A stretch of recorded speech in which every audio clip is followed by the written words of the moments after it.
तो ये वाक़या बड़ा दर्दनाक ज़िंदगी में गुजरा। और एक जब इस बार मैं रामपुर जेल से बीवी को वहीं रोक लिया। पिछली बार हुआ ये था कि हम तीनों को सीतापुर जेल भेजा गया था, तो मैं और अब्दुल्ला दोनों एक छोटी सी कोठरी में रखे गए और बीवी को ज़नानी बैरिक में भेज दिया गया। लेकिन थे एक जेल में तो थोड़ा इत्मीनान था कि महफूज हैं। लेकिन इस बार सरकार ने ये तय किया कि ये तीनों एक जगह थे तो मिल लेते थे, लाओ इस दिल के टुकड़े हज़ार हुए, कोई यहाँ गिरा कोई वहाँ गिरा, इन टुकड़ों को भी मुंतकिल कर दिया जाए। तो बीवी को वहीं रोका और हम दोनों को बाहर लाया गया जेल से। रात के 3:30 बजे हम सोते से उठाए गए। अब ये लम्हे ऐसे हैं, अगर जिसकी औलाद होगी उससे दर्द होगा मेरी बात से, कि जब मेरे लिए अलग गाड़ी और एक बहुत बड़ी सी गाड़ी में अब्दुल्ला को जब कहा तो मैंने पूछा अधिकारियों से, भाई आप क्या कर रहे हैं, मेरे साथ भेजिए, आप कहाँ लिए जा रहे हैं, अलग अलग कैसे? तो उन्होंने कहा नहीं साहब आप अलग जाएंगे, ये अलग जाएंगे, इनकी अलग जेल है, आपकी अलग है। तो मैंने पूछा मैं कहाँ की जेल में हूँ और ये कहाँ? उन्होंने कहा ये आपको रास्ते में या पहुँच कर पता चल जाएगा। नमस्कार। इस दिल से के एपिसोड में हम कुछ ऐसी बात पे चर्चा करेंगे और ऐसे शख्स के बारे में चर्चा करेंगे जो मैं समझता हूँ कि अगर उत्तर प्रदेश में कोई ऐसा शख्स है जो चुनाव के नतीजे को बदल सकता है, उसके बारे में हम बात करेंगे और जल्दी बताएंगे वो कौन है। लेकिन उसके पहले कुछ बातें मैं आपसे करना चाहता हूँ। वो ये है कि हिंदुस्तान की राजनीति का नक्शा कुछ सालों में बदल चुका है। चाहे केंद्र की सरकार हो या भाजपा की राज्य में सरकार हो, उनका मकसद एक रहता है कि किसी तरीके से चुनाव जीता जाए, कोई भी षड्यंत्र इस्तेमाल किया जाए ताकि चुनाव जीता जाए। और सबसे पहले तो वो संस्थाओं का कब्जा करते हैं, मीडिया तो कब्जा कर चुके हैं, और फिर वो जो खास राजनीतिक लोग हैं विपक्ष के, उनके ऊपर केस दर्ज करते हैं, अक्सर झूठे होते हैं, और ताकि वो कचहरियों में जाते रहें, अपनी बेल कराते रहें, उनको जेलों में बंद भी किया जाता है और प्रेशर भी डाला जाता है कि आप अपना रवैया बदलिए। तो आपने देखा होगा कहीं भी हो, अगर कांग्रेस की सरकारें हों प्रदेशों में, तो उनके चीफ मिनिस्टर के खिलाफ केस चलाए जाते हैं, और राज्य में सरकारें हों तो जो ऑपोजिशन लीडर हैं वहाँ के या खास ऑपोजिशन के लोग हैं उनके खिलाफ झूठे केस दर्ज किए जाते हैं। और सबसे खतरनाक बात यह है कि शासन और इन्वेस्टिगेटिंग एजेंसीज, जो पुलिस इन्वेस्टिगेट करती है, तो इन्वेस्टिगेशन एजेंसीज शासन के इशारे पे चलती हैं। झूठा केस बनाना हो तो बन जाएगा, और केस अगर नहीं भी दर्ज होना हो, उस लायक नहीं भी हो तो फिर भी दर्ज होगा, FIR दर्ज हो जाएगी, फिर निश्चित रूप से उसकी इन्वेस्टिगेशन होगी और झूठ बयान देकर एक चार्जशीट भी फाइल हो जाएगी। पर वो डरता रहे इतनी देर में। जो नीचे की अदालतें हैं हमने देखा है तो वो तो अक्सर कन्विक्ट ही करती हैं। क्यों कन्विक्ट करती हैं ये मैं आपके ऊपर छोड़ता हूँ। लेकिन ऐसे ही राजनीति में ऐसा बदलाव आया है कि लोकतंत्र को बहुत भारी खतरा है, और हम दिल से के एपिसोड में कुछ ऐसी बातें आपसे कुछ ऐसी बातों पर चर्चा करेंगे, कुछ कानून के किस्से आपको कुछ एपिसोड्स में दिखाएंगे और उसकी असलियत आपको बताएंगे, ताकि आपको ये ज्ञान हो जाए कि किस तरह से हमारी राजनीति चल रही है। तो जिस शख्स के बारे में जो मैं समझता हूँ कि एक बहुत ही अहमियत है उनकी उत्तर प्रदेश में, वो हैं आज़म खान साहब। आपका आज़म खान साहब बहुत स्वागत है। मुझे ये जानकारी नहीं थी कि आप वकील भी थे। आपने 1974 में अलीगढ़ मुस्लिम यूनिवर्सिटी से लॉ भी पास किया और आप स्टूडेंट पॉलिटिक्स में भी रहे, आप AMP के जनरल सेक्रेटरी थे, और मुझे ये भी नहीं मालूम था कि आप इमरजेंसी में आप जेल भी गए। फिर आपने हमेशा वकील के नाते गरीब तबकों के लिए लड़ाई लड़ी, लेबर राइट्स के लिए लड़ाई लड़ी, रिक्शा वालों के लिए लड़ाई लड़ी, आपने बीड़ी वर्कर्स के लिए लड़ाई लड़ी, आपने टेक्सटाइल लेबरर्स के लिए लड़ाई लड़ी। फिर आप जब पॉलिटिक्स में आए तो आप तो फाउंडर रहे, समाजवादी पार्टी के समय फाउंडर रहे गुलाम जी के साथ। और इस बीच जब आपने 10 बार रामपुर में चुनाव भी जीता, 10 बार, कहने की बात ज़्यादा होंगे क्योंकि बीवी भी जीती। अच्छा, ओके। और बेटा भी जीता। उसी कॉन्स्टिट्यूंसी से मैं MP भी हुआ, MP भी बने आप। तो इस तरह 13-14 राज्य सरकार में आप बहुत अहम मंत्री भी रहे। 4 हाँ, तो आपने मतलब कि आपका जो राजनीतिक जीवन है वो मैं समझता हूँ कि मेरी उम्र से ज़्यादा है, आपकी उम्र से ज़्यादा। तो आप वैसे 1980 से लेकर 92 तक आपने कई पार्टी बदली भी? नहीं बदली। पहले आप जनता पार्टी में नहीं थे? मैं जनता पार्टी में था। हाँ। उसके बाद जब वो टूटी तो हम लोक दल में चले गए, चौधरी चरण सिंह साहब के, फिर जनता दल में गए, फिर जब जहाँ मुलायम सिंह जी गए वहाँ जो भी ना, तो पार्टी तो बदली ना। फिर आप एक बार SP में आए तो उसके बाद आपने कभी नहीं बदली। SP का तो मैं फाउंडर मेंबर ही रहा, और जब बेगम हजरत महल पार्क में एक बहुत तारीखी सम्मेलन हुआ जिसमें समाजवादी पार्टी बनने का ऐलान हुआ, तो उसका संविधान भी मैंने ही रखा था। और उस दिन मैंने बताया था कि मेरी अपनी ज़ाती हैसियत क्या होगी पार्टी में और हिंदुस्तान में। जिस तरह कभी मौलाना मोहम्मद अली जौहर से ये पूछा गया कि आपका मज़हब क्या है, तो उन्होंने कहा कि मैं पहला मुसलमान, मैं दूसरा मुसलमान और मैं आखिरी मुसलमान। लेकिन अगर कोई मुझसे मेरी वतनियत पूछेगा तो मैं कहूँगा मैं पहला हिंदुस्तानी, मैं दूसरा हिंदुस्तानी और मैं आखिरी हिंदुस्तानी। ये मैंने अपनी हैसियत उसी दिन वाज़े कर दी थी कि मेरे जीने का तरीका ये होगा, ताकि समाज ये जान ले कि अगर उन्हें मेरे ख्यालात से इत्तेफाक हो तो मुझे वोट करें और ना हो तो ना करें, क्योंकि सबको अपने अकाईद पर कायम रहने का हक संविधान भी देता है और हर शख्स का मजहब भी देता है, हमारा समाज भी देता है, कोई किसी से ज़बरदस्ती नहीं करता। मैंने पार्लियामेंट में जो पहली तकरीर की थी उसमें यही कहा था कि अगर कोई नाराए तकबीर अल्लाह अकबर इसलिए कहे कि पड़ोस में सोते हुए बच्चे उड़ जाएं और दहशत फैल जाए तो मैं कहूँगा कि ये इस्लाम का नारा नहीं है। लेकिन अगर कोई हर हर महादेव का नारा भी लगाएगा दहशत फैलाने के लिए तो मैं कहूँगा ये धर्म का नारा नहीं है। तो इस सोच को लेकर हमने समाजवादी पार्टी बनाई थी। आपने फिर यूनिवर्सिटी भी, जौहर यूनिवर्सिटी भी बनाई? सब वो तो दरअसल ऐसा हुआ कि मैं, जैसे आपने शुरू में फरमाया कि मैं लेबर मूवमेंट में भी रहा और जब पहली सरकार बनी तो मैं लेबर मिनिस्टर भी रहा और मैं बीड़ी वालों के साथ बैठता था। दरअसल हमारी लड़ाई फ्यूडलिज्म के खिलाफ थी और मजदूर थे हमारे यहाँ, या तो बीड़ी बनाते थे या रिक्शा की इंडस्ट्री थी, यानी रिक्शा चलाने वाले इतने ज़्यादा थे। मुझे याद है कि एक मौके पर जब मैंने बीड़ी मजदूरों की हड़ताल कराई तो 30 दिन से ज़्यादा हड़ताल चलने के बावजूद भी भूखमरी फैल गई, लेकिन मालिकों ने उजरत नहीं बढ़ाई। मैंने जब उनसे रिक्वेस्ट करी कि एक पैसा, उस ज़माने में एक पैनी होती थी, एक पैनी बढ़ा दीजिए, तो मालिक ने कहा कि हम बढ़ा तो देते लेकिन इस पैनी बढ़ाने से मजदूर की हिम्मत बढ़ जाएगी। इत्तेफाक ये हुआ कि जब अगला इलेक्शन हुआ, सरकार बनी और मैंने उन्हीं मालिकों से 45 रुपया बढ़वाई थी। और इनकलाब ये था कि जहाँ बीड़ी की ब्रांचेस होती थी, जहाँ बीड़ी बनती थी, वहाँ तंबाकू, पत्ता, गंदी सब कुछ होता था। वो झाल कहलाता था जिस पर वो बैठते थे और मैं वहीं बैठकर उनके साथ चाय पीता था। वहीं से मैंने लड़ाई शुरू की थी। तो वो जब एमपी साहब वोट मांगने आते थे तो उसे झाड़ते थे कि गंदगी झड़ जाए, लेकिन वो इतनी धूल होती थी कि नवाब साहब को बहुत सी छींकें आती थी और उन्हें बैठना पड़ता था। और नहीं बैठते थे तो लोग कहते थे आपको वोट क्यों देंगे, आजम भाई यहाँ बैठते हैं, आप क्यों नहीं बैठेंगे। और आखिरकार वो हारे भी, उन्हें हराया भी हमने ही। रिक्शा हमारी यहाँ इंडस्ट्री थी। अब पिछली सरकार में जब मौका मिला तो ये कॉन्सेप्ट मेरा ही था कि रिक्शों को बदलकर हम सरकार की तरफ से ऑटो रिक्शा देंगे और पूरे उत्तर प्रदेश में हमने रिक्शे लेकर ऑटो रिक्शा दी थी, क्योंकि वो एक तीर चुभा हुआ था गुर्बत का मेरे, उसे निकालने की कोशिश की। टेक्सटाइल मिल की हड़ताल हुई, महीनों हड़ताल चली, लेकिन किसी घर का चूल्हा नहीं बुझने दिया मैंने। मैं चंदा मांग कर लाता था और यहाँ तक आप, यानी ये बड़ा तारीखी वाकया है कि मैं एमएलए था उस वक्त। चौधरी चरण सिंह साहब का उस ज़माने में बड़ा नाम था, लेबर मूवमेंट के बड़े दुश्मन हुआ करते थे वो। मैं उनका बड़ा चहीता था। मेरा टिकट कट गया था, मैं इलेक्शन हारा भी हूँ। तो जब मैं उनसे मिलने के लिए गया तो मुझसे बोले क्यों, आप तो हारे हैं। मैंने कहा नहीं साहब, मैं बहुत कम वोटों से 1100 वोट से हारा हूँ। बोले नहीं, आपकी तो ज़मानत जब्त थी। मैंने कहा नहीं साहब, ये बात गलत है। तो बोले नहीं, तुम झूठ बोलते।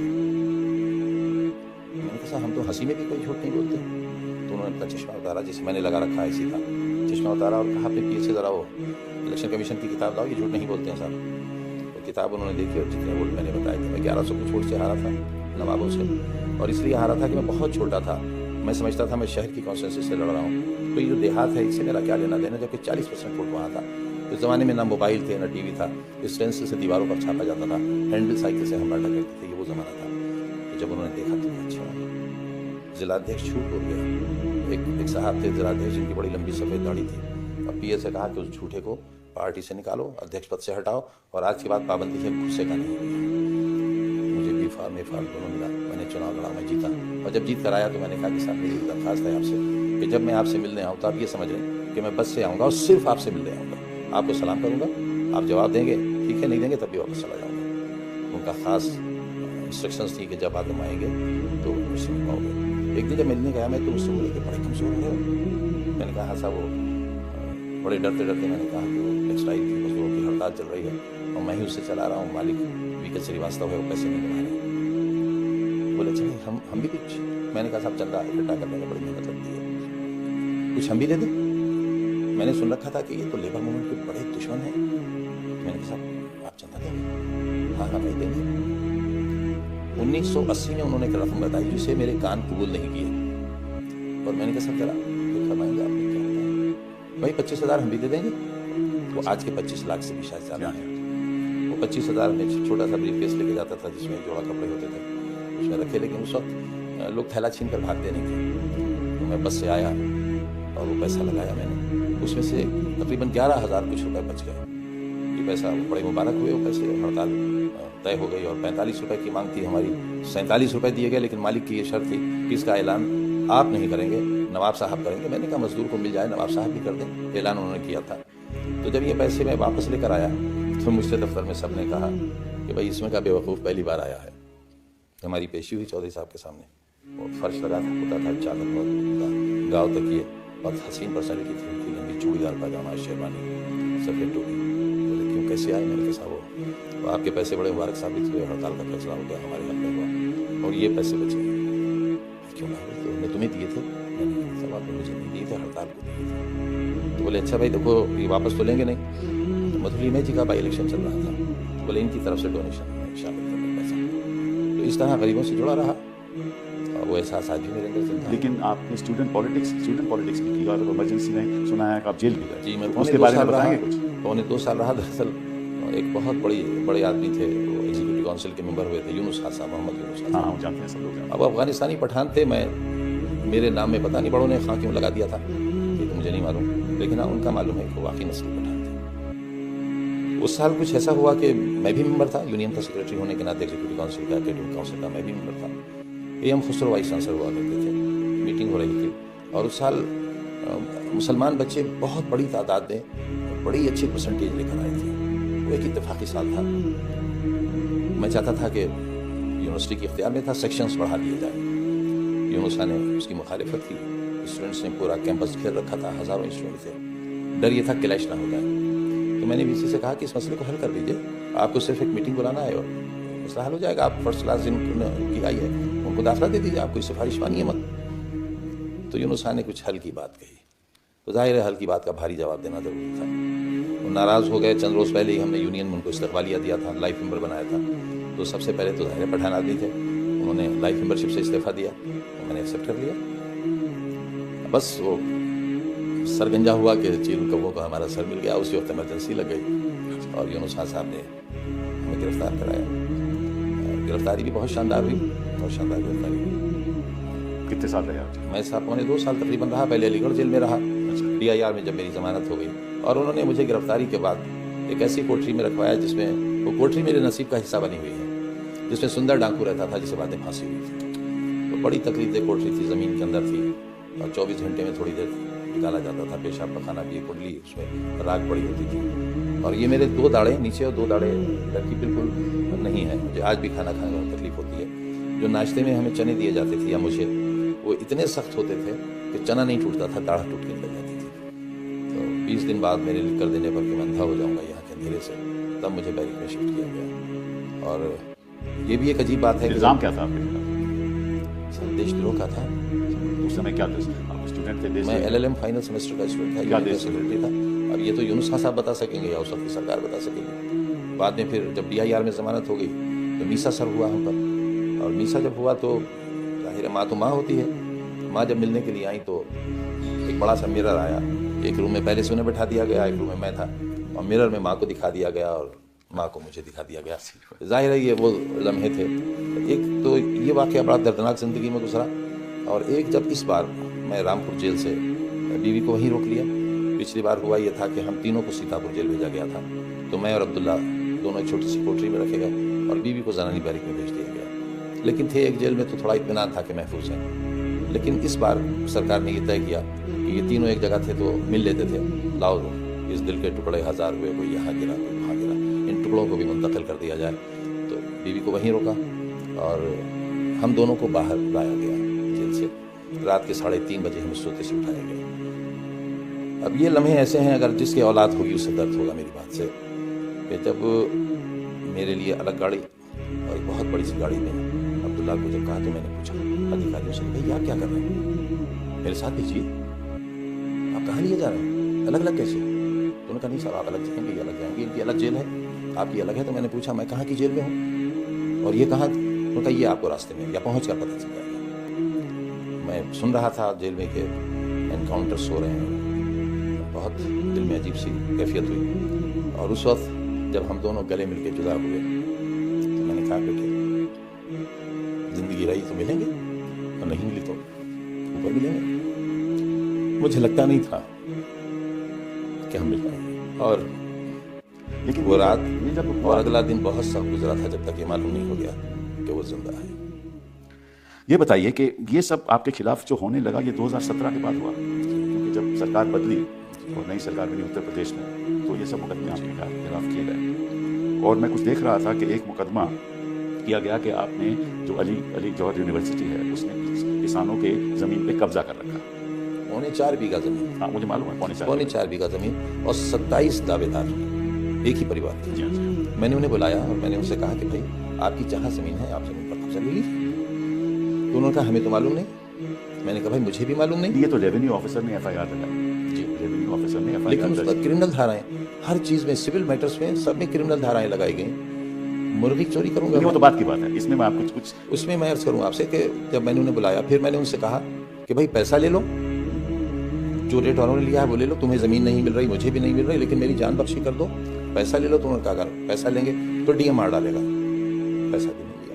नहीं, लेकिन जो इसमें खास बात जो है कि जो FIR हुई वो तो एक हुई ना कि भाई इन लोगों की ज़मीन नहीं 27 एक FIR इसने लिखाई रेवेन्यू ऑफिसर ने, फिर उन हर किसान को बुलाया गया कि तुम अपनी सेपरेट FIR लिखो। 27 उसके बारे में मैं आपको बताना चाहता हूँ, शायद आपको तो मालूम होना चाहिए, तो बड़ी इंटरेस्टिंग बात है, ये दर्शकों को बतानी ज़रूरी है कि ये FIR ये वाकई है 2006 का और FIR हुई 2019 में। जी।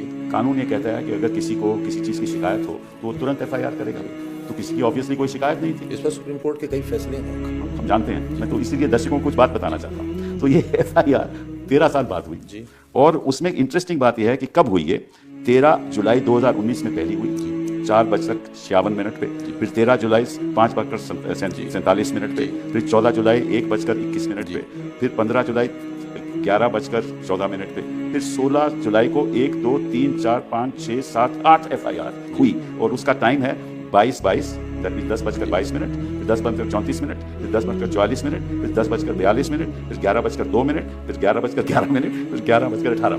मतलब कि 13 साल के बाद इन किसानों को उसी टाइम ख्याल आया कि हमें 8 FIR उसी दिन उसी जगह करनी है। क्या ये अमलन संभव है कि मिनटों के अंदर FIR लिखी जाए? इसका मतलब कि इन लोगों ने, इसीलिए मैं ये सवाल आपसे पूछ रहा था। और एक चीज़ और शायद आपकी इत्तला में हो कि एक ही क्राइम नंबर, हाँ एक ही क्राइम नंबर, एक थाना अलग, दूसरा थाना 7 किलोमीटर दूर और फासला सिर्फ 2 मिनट। बिल्कुल, और हाँ बिल्कुल 2 मिनट का फासला। तो ये तो आप फर्जी काम है। अब ये फर्जी FIR भी आपके खिलाफ केस चल रहा है। सारे मुकदमे फर्जी हैं, एक भी अगर सच्चा होगा। दुश्मनी क्यों? कुछ तो मेरे अंदर होगा, इतने साल रहा। लेकिन एक बात है, जी हाँ, इन सारे मुकदमों के बावजूद कमीशन खोरी का, रिश्वत का, बेईमानी का एक भी दाग नहीं है इस दामन पर, एक भी मुकदमा नहीं है। हाँ, मैं मुर्गी जरूर चोरी कराई, मैंने वो भी खुद नहीं की।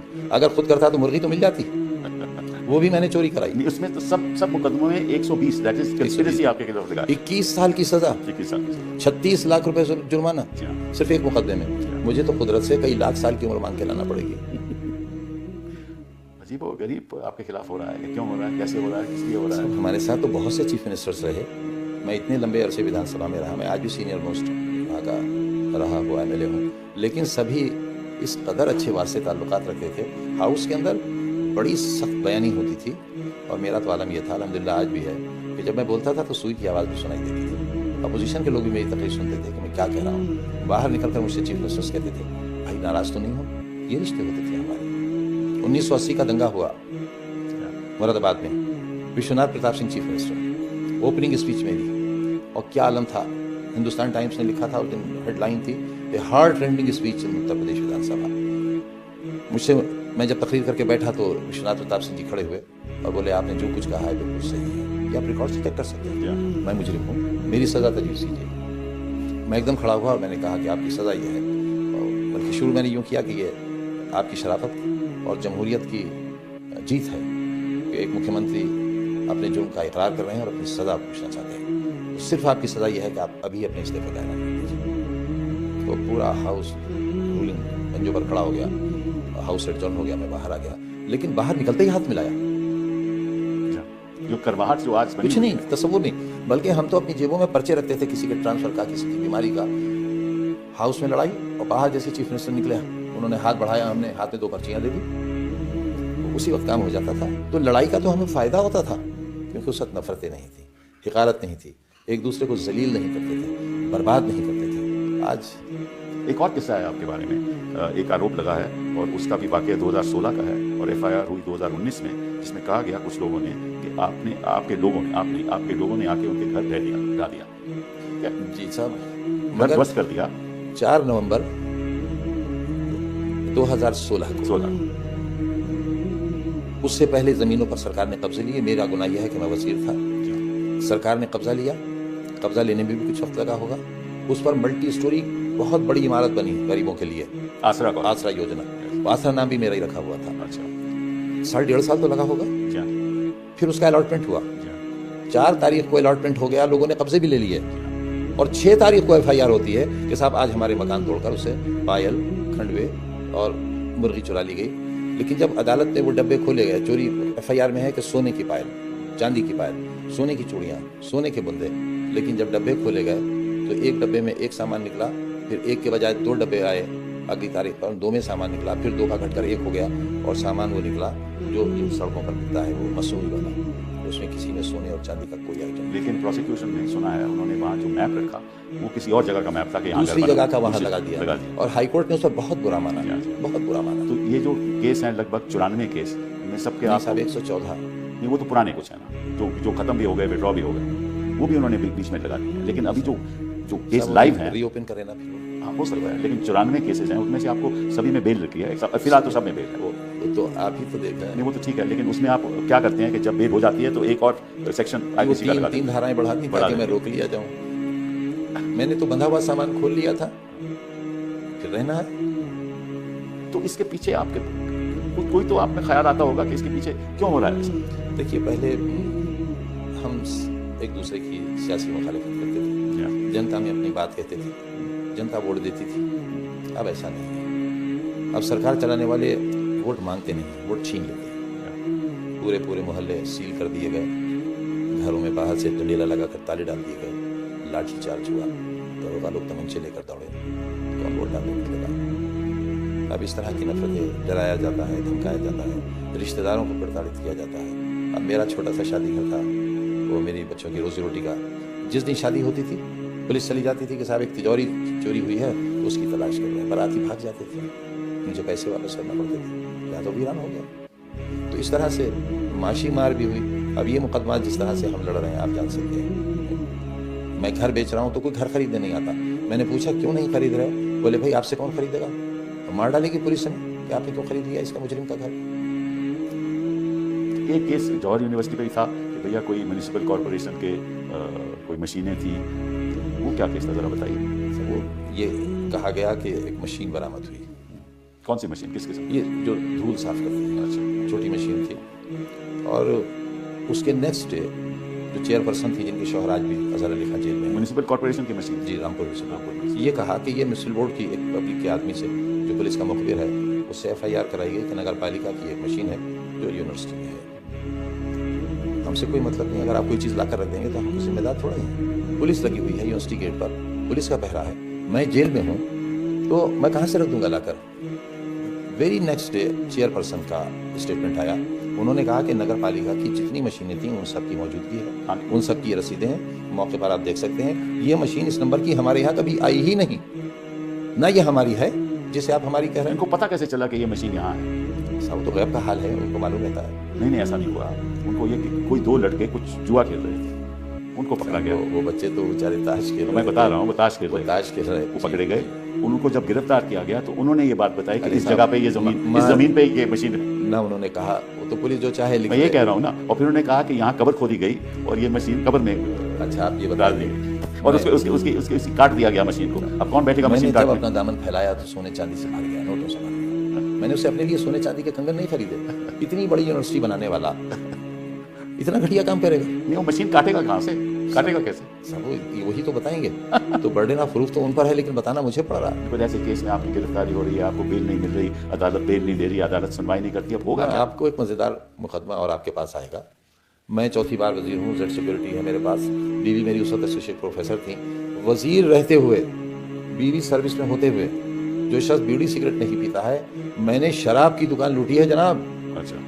और 16,900 रुपया गले से चोरी किया मैंने और मेरी बीवी ने। उस डकैती में भी मुलजिम है साहब। तो रोइए जार क्या और कीजिए हाय हाय क्यों। तो इस बीच आपने, क्योंकि आप इतनी अरसे जेल में रहे और खैर मुकदमे तो हम लोग लड़ते ही रहे, लेकिन आप समाजवादी पार्टी के साथ क्या बातचीत रही 50 सालों में? अच्छा, इसमें बेचारे मेरा क्या कर सकते थे, मेरी क्या मदद कर सकते थे सिवाय इसके कि मेरे लिए दुआ करते, मेरे लिए बयान देते। वो बयानात मेरे हक में आते रहे, वो लोग मुझसे जेल में मिलते रहे। अभी अखिलेश जी ने कहा कि ये सारे बेकसूर और सारे फर्जी मुकदमे जी कई बार कह चुके हैं कि हम ये वापस लेंगे, लेकिन मैं चाहूँगा ये कि जब भी कभी सरकार आए तो उस हद तक मेरा दामन बेदाग हो, मैं मुजरिम की हैसियत से हाउस होना चाहूँगा। तो मेरे कोई एक और भी मुकदमा आपके खिलाफ चला कि भाई 2004-5 में 19 साल बाद FIR। वो तो खैर मालूम है कि आप अपनी गाड़ी से जा रहे थे, उस समय आप मिनिस्टर थे, तो किसी ने गाड़ी रोक ली तो आपने बदतमीजी की और आपने बदसलूक किया अधिकारियों के साथ, पुलिस अधिकारी। मैं अर्ज करता हूँ वाक़या गालिबन ये दिसंबर का आखिरी दिन था, नए साल की शुरुआत थी। किस साल की बात हो रही है? मुझे एग्जैक्टली साल याद नहीं। तन्हाई की इतनी रातें गुजारी हैं 5 बरस से कोचिंग में कि याददाश्त पे बहुत असर पड़ा है। अमीर आलम खान हमारे साथ मिनिस्टर थे और मुझे पार्टी ने, मुलायम सिंह जी ने पार्टी की तरफ से गाड़ी दी हुई थी पजेरो। तो ड्राइवर गाड़ी चला रहा था, मैं पीछे बर्थ पर लेटा था। अब्दुल्ला बहुत छोटा सा था, इतना सा उम्र, ये आगे बैठा था तो बच्चों की तरह ये उचक कर देख रहा था। एक रात पहले CRP के गेट पर फायरिंग हुई थी, कहा गया था कि आतंकवादी ने हमला किया। वहाँ एक साहब SSP थे, उनसे जाहिर है जब हम राजनीति में हैं तो अधिकारियों से तो हमारी लड़ाई होगी ही, वो जो फैसले लेंगे उसके खिलाफ हमें उसके कुछ करना है, वरना फिर हमें हमारी ज़रूरत क्या है। वो मुझसे नाराज़ थे, वो फिर वो DIG हो गए थे। मुझे कुछ नहीं मालूम बैकग्राउंड में क्या है। पजेरो अपनी रफ्तार से चली जा रही है, मुजफ्फरनगर जाना था, मुझे 10-11 बजे तक पहुँचकर वलीमे में शरीक होना था कि एकदम अब्दुल्ला ने मुझे उठाया कि बब्बा उठिए, देखिए बड़ी पुलिस है, बड़ी पुलिस है। मैंने देखा कि कतार में पुलिस खड़ी है और सब राइफल्स बिल्कुल ताने हो गए और इस तरह रोड ब्लॉक की है कि गाड़ी निकल सके। नहीं, आपको अगर लगाना है ब्लॉक करने के लिए तो आप पूरी सड़क रोकेंगे, लेकिन इस तरह लगाया कि गाड़ी निकल सके। उनका ख्याल ये था कि मैं मिजाजन थोड़ा सख्त आदमी हूँ इन मामलात पे, तो मैं रुकूंगा नहीं। अच्छा, और जब रुकूंगा नहीं तो उनके पास जवाब होगा फायर ओपन करने का।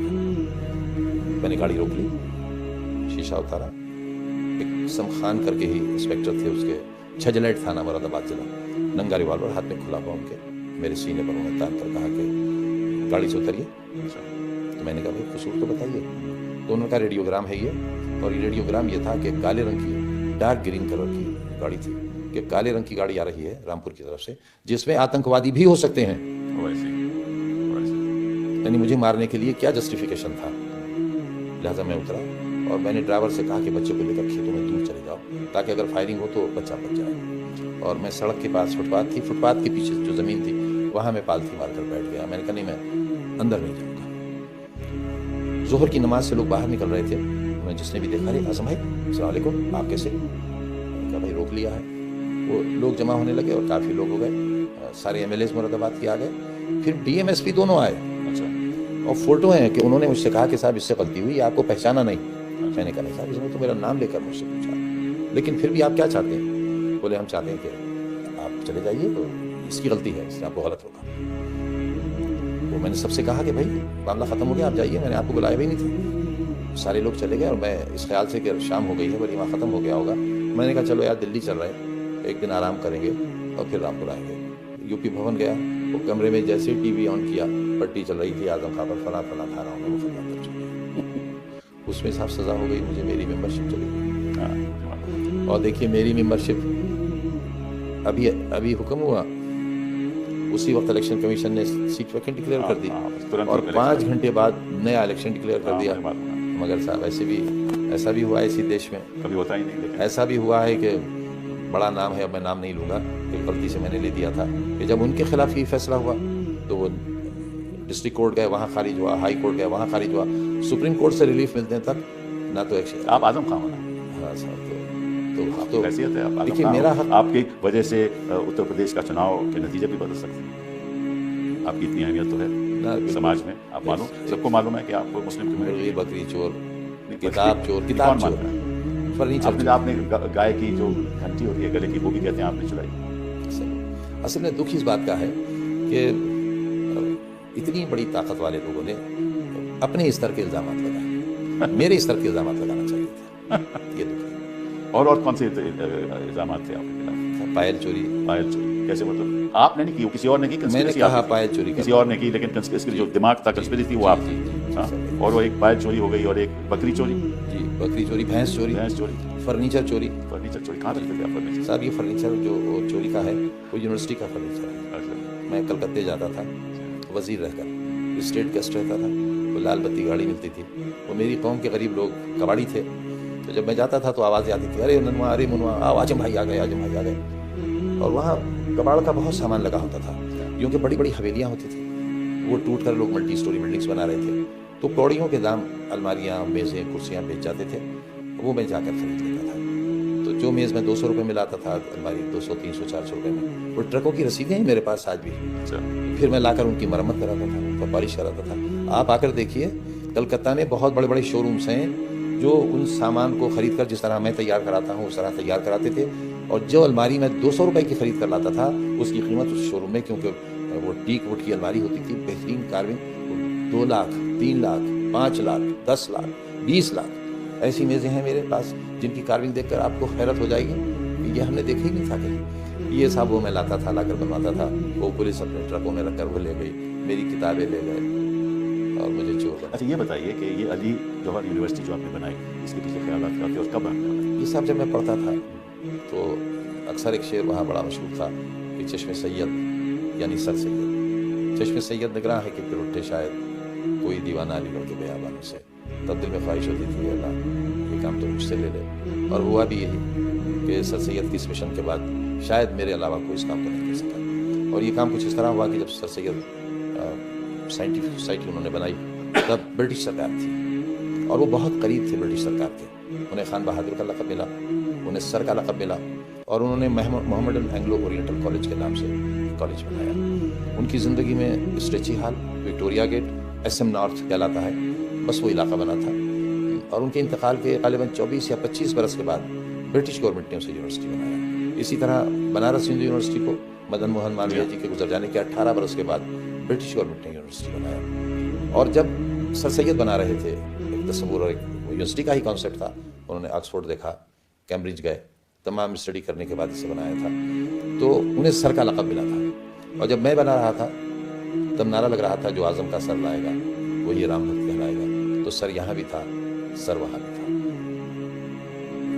आप बच्चों को फ्री एजुकेशन नहीं, बहुत नॉमिनल फीस लेते हैं।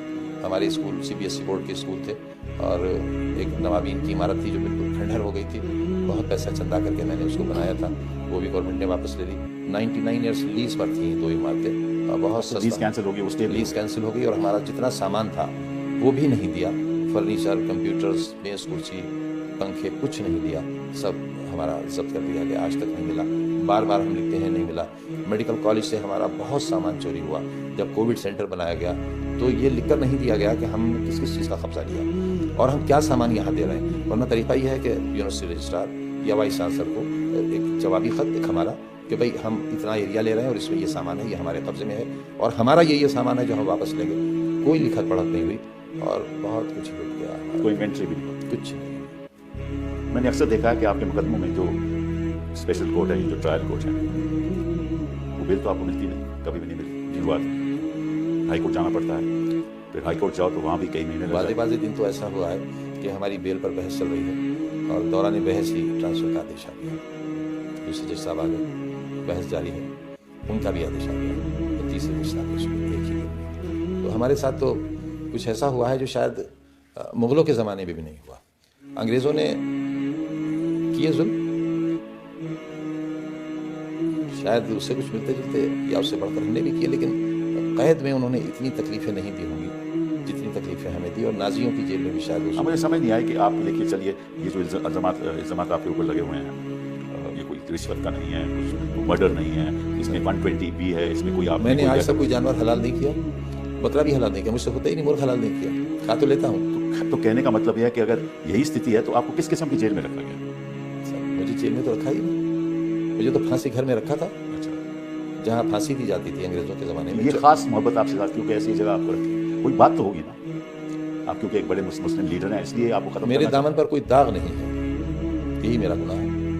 मैंने इस पैसे से यूनिवर्सिटी क्यों बनाई, स्कूल क्यों बनाया? इस पैसे से मैंने अमेरिका में, लंदन में, ऑस्ट्रेलिया में जायदाद क्यों नहीं ली, महल क्यों नहीं बनाए, मैं वहाँ क्यों नहीं चला गया? मैं पंक्चर जोड़ने वाले और बीड़ी बनाने वालों को, रिक्शा चलाने वालों को, उनके बच्चों के हाथों में कलम देकर साइंटिस्ट और डॉक्टर इंजीनियर बनाना चाहता हूँ। इससे बड़ा गुनाह मेरा और क्या हो सकता है? जहाँ बेटी पढ़ाओ बेटी बचाओ का नारा दिया गया हो और बेटियों का स्कूल खाली करा लिया जाए, तो जाहिर है मेरा गुनाह तो है।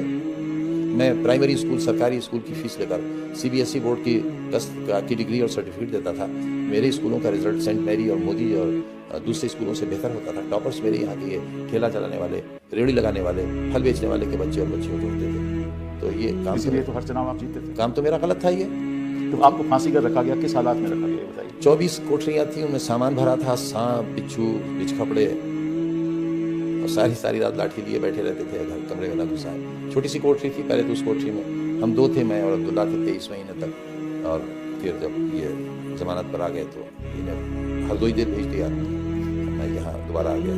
तो बहुत छोटी सी थी, कोई खिड़की नहीं, कोई वेंटिलेशन नहीं, और बिल्कुल अकेला रहता था। किसी कैदी को, किसी अधिकारी को आने की इजाज़त नहीं थी। डॉक्टर बहुत अच्छे थे, शायद उत्तर प्रदेश में कोई इतना नेक डॉक्टर हो, लेकिन हम एक हफ्ते वायरल बुखार में तड़पते रहते थे, लेकिन कोई दवा देने वाला नहीं होता। तो अपने पास भी स्टॉक में दवाएं घर से कभी आती थी तो लेकर ठीक हो जाते थे। और अब तो इतनी कमज़ोरी हो गई थी, 5 बरस तक पर लेटे बैठे क्योंकि टहलने की भी कोई जगह नहीं थी वहाँ, और वो इतना ऊंची नीची ईंटें थी कि ठोकर खाकर गिर जाए तो हड्डी टूट जाए। मेरी बीवी गिर ही गई थी जेल में, तो उनकी हड्डी टूट गई थी, बहुत दिन तक उनका इलाज हुआ जेल में। उनको क्यों जेल में रखा गया? सब वो भी तो शराब की दुकान लूटी थी ना उन्होंने भी शराब पी? जी, और ये सब चोरियों में वो भी थी मेरे साथ। उनका भी मतलब 120 भी? जी सब जी। मतलब कि एक परिवार के ऊपर एक ऐसा हमला किया। हमारी माँ पर मुकदमे हैं, कहाँ से लाऊं मैं? बड़ी बहन पर जो मेरी माँ से के बराबर होगी, कई किताबों की राइटर हैं, हेडमास्टर से रिटायर हुई, उनको तो उनके घर के दरवाजे, शरीफ लोगों के आज भी दरवाजे खुले रहते हैं। तो पुलिस घुसी और उन्हें घसीट कर जीप में डालकर ले गई। पूरा मोहल्ला फिर थाने गया और उन्हें छोड़ा कर लाया। मेरे बड़े भाई जो सुपरिटेंडिंग इंजीनियर से रिटायर हुए, उनका भी मुकदमा कायम हुआ, उनके बेटे पर हुआ, मेरे दोस्तों पर, साथियों पर, मेरे हमदर्दों पर हुए। और आज भी मेरा साथी जो जिस चेयरपर्सन के ज़माने में ये मशीन का वाक़या हुआ, उनके शौहर भी चेयरमैन रहे थे, वो आज भी जेल में, अभी तक जमानत नहीं हुई। और भी मुकदमा है कि आपने वैक्यूल लैंड का कब्जा कर लिया।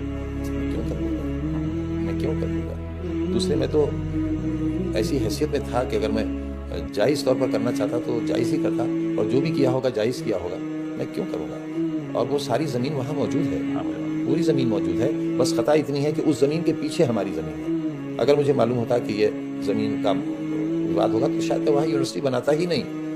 और ये गलती भी इसलिए हुई कि DM थे हमारे यहाँ, मेरी कबीले के थे, मेरी मज़हब के थे, और उनकी जान खतरे में थी। तब मैं उन्हें DM बना कर ले गया था। वो बहुत विवादित थे, उन्होंने बहुत ज़्यादतियाँ की थी अपने DM रहते हुए प्रतापगढ़ में। उन्हें ले गया था मैं, उन्होंने सजेस्ट की थी ये ज़मीन कि यहाँ ले लीजिए, ये बाकी कस्टोडियन लैंड है, ये आपको अलॉट हो जाएगी, मैं बहसियत DM आपकी सिफारिश करूँगा। उन्होंने सिफारिश की, और मैं इत्तेफाक से उस वक्त जब उसका आदेश मिल रहा था ज़मीन के अलॉटमेंट का, तो बम्बई के कस्टोडियन ऑफिस में बैठा हुआ था। वो अधिकारी भी सिंह साहब थे। वो ऑर्डर टाइप हो रहा था, उस वक्त कंप्यूटराइज मशीनें नहीं थी, तो सिंपल टाइप राइटर से ऑर्डर टाइप हो रहा था।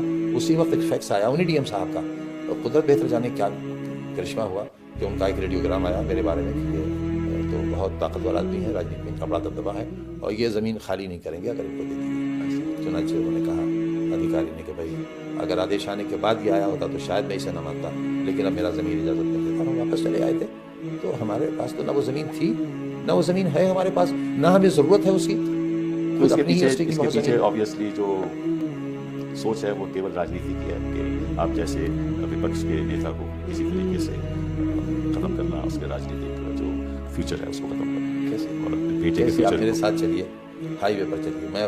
मैं कल का ही बता रहा हूँ, मैं तो इलाज के लिए आता हूँ बार-बार दिल्ली। कल मैं गाड़ी बदलने के लिए गाड़ी से उतरा, तो दोनों तरफ गाड़ियाँ रुकी, और अपनी गाड़ियों से उतर कर लोग आ गए, कोई हाथ मिलाने, कोई नमस्ते करने, कोई हाथ मिलाने, कोई सेल्फी लेने। आने वाले वर्षों में भी लोग आपका हाथ मिलाएंगे, इस हैसियत को तो सेल्फी लेंगे, आप कोई ख़त्म नहीं कर सकते, आप हिम्मत रखिए। और ये बात जनता तक पहुंचनी चाहिए कि किस तरीके से हमारी कानून की अवस्था है, किस तरीके से जो एक ही रक्षक है वो है अदालत। अगर हम वो सब फिल्मों में देखते थे हाँ, और देखते हैं कि अदालतें बचाती हैं जब अगर हुकूमतें अदालत जुल्म करती हैं। आम आदमी की हिफाजत नहीं करेगी तो इसका बड़ा भारी नुकसान हो सकता है, लोकतंत्र के लिए ही नहीं लेकिन कुछ ऐसे लोगों के लिए जो हिंदुस्तान के लिए कुछ करना चाहते हैं। ऑडियो वीडियो एविडेंस के बाद फांसी हो जाती है और फांसी लगने वाला मुलजिम बरी हो जाता है अगर कोई एविडेंस सामने आ जाए। मेरे बच्चे के बर्थ की एग्जैक्ट डेट का वीडियो मिल गया, हाँ, मुझे मालूम है। उसकी फॉरेंसिक जांच हो गई, सारे बयानात हो गए। अब्दुल्ला गोद में है, बड़ा बेटा बराबर खड़ा है, मेरी बहन सास और सारे सालियाँ वगैरह खड़ी हैं। अब्दुल्ला रोया तो माँ कह रही है और ये सुनी गई आवाज़ कि देखो अब्दुल्ला रोया। तो क्योंकि जब पेट में था माँ के तो मेरी बीवी ने दुआ की थी अल्लाह से कि अल्लाह अगर मेरे बेटा हुआ तो मैं उसका नाम अब्दुल्ला रखूँ। तो उसका तो पेट में ही नाम अब्दुल्ला था। मैंने अदालत में कहा, जज साहब ने कहा सरकारी वकील से, अरे भाई अब क्या रह गया? तो हम समझे कि हम शायद साबित करने में कामयाब हो गए। पर इसमें तो फोर्जरी का केस बन ही नहीं सकता क्योंकि जो डॉक्यूमेंट बर्थ सर्टिफिकेट है वो आपने थोड़ी ना बनाया। नहीं सर, हमसे क्या हाँ, मतलब? पासपोर्ट आपने थोड़ी ना बनाया, हमसे तो क्या फोर्जरी से क्या मतलब है? हमसे क्या बताइए, मतलब? ये एक दौर होता है आदमी की जिंदगी में जहाँ ऐसे मुश्किलें सामने आती हैं। लेकिन मुझे ऊपर की अदालतों से हमें बहुत राहत आपके जरिए मिली। हम बैठे ही शायद इसलिए हैं, वरना इस वक्त भी हम तखत पर लेटे होते अपने। मैंने इसलिए आपको बुलाया था, लेकिन जो असलियत है ये देश की जनता को मालूम है और ये देश की जनता तक मैसेज पहुंचना चाहिए कि ये केवल एक ही उदाहरण नहीं है, मेरे ख्याल से कई उदाहरण हैं हिंदुस्तान में जहाँ झूठे मुकदमे। पता नहीं लोग मेरे बारे में क्या सोचते होंगे, मैं कितना बड़ा आदमी हूँ। हाँ। मैं गली में रहता हूँ और जिस वक्त IT रेड हुआ है, दीवारें कूद कर आए हैं, उस वक्त भी 2-2 फीट पानी था घर में, बरसात का मौसम था। मेरे पास जनरेटर आज भी नहीं है। वो लोग कहते थे अरे इतना बड़ा नाम, वो दिखावे के लिए AC लगे थे, उनका AC चलाओ। मैंने कहा साहब आप चला दो। पानी नहीं था, बाल्टियां भर भर कर लाते थे, पैरामिलिट्री के लोग थे, उनके साथ फीमेल पुलिस भी थी। बड़ी बड़ी मशीनें लेकर आए थे, जांचें करेंगे। नोट गिनने के लिए 8-10 मशीनें आई थी। सुनार लखनऊ से आया था मशीन लेकर, 11,500 मेरे पास, ना 3,500 मेरे पास। 11 अब्दुल्ला सबसे रईस निकले, 11,000 कुछ उसके पास। और मेरे बड़े बेटे की टेबल पे 500-600 रुपए थे और बीवी के पास 100 ग्राम सोना था, क्योंकि सब कुछ खत्म हो चुका था हालात के तहत। तो वो अधिकारी इतने शर्मिंदा थे कि जब वो सर्टिफिकेट दे रहे थे तो मैंने कहा कि आप पर कोई इल्ज़ाम ना आ जाए, आप थोड़े दीवारें तोड़कर और देख लीजिए और फर्श तोड़ लीजिए, आप पूरा घर गिरा दीजिए, मैं आपको लिख कर देता हूँ कि ना मैं कोई मुआवजा मांगूंगा, ना मैं आपसे शिकायत करूंगा, लेकिन आप मुझे इतने अच्छे लग रहे हो, मेरी वजह से आप पर कोई आँच ना आए, आप इस घर को बुलडोजर मंगाकर गिरा दो। तो उनका बुलडोजर तो यहाँ ही नहीं सकता, हमारी तो कार नहीं आ सकी। और हम जानते हैं क्या हो रहा है आपके साथ। चलिए आजम खान साहब, बहुत बहुत धन्यवाद आपका, आप यहाँ आए और अपनी जो दर्दनाक कहानी है दर्शकों के सामने रखी और देश की जनता को ये पता लगना चाहिए कि कानून की व्यवस्था क्या है। आज बहुत खतरनाक दौर से हिंदुस्तान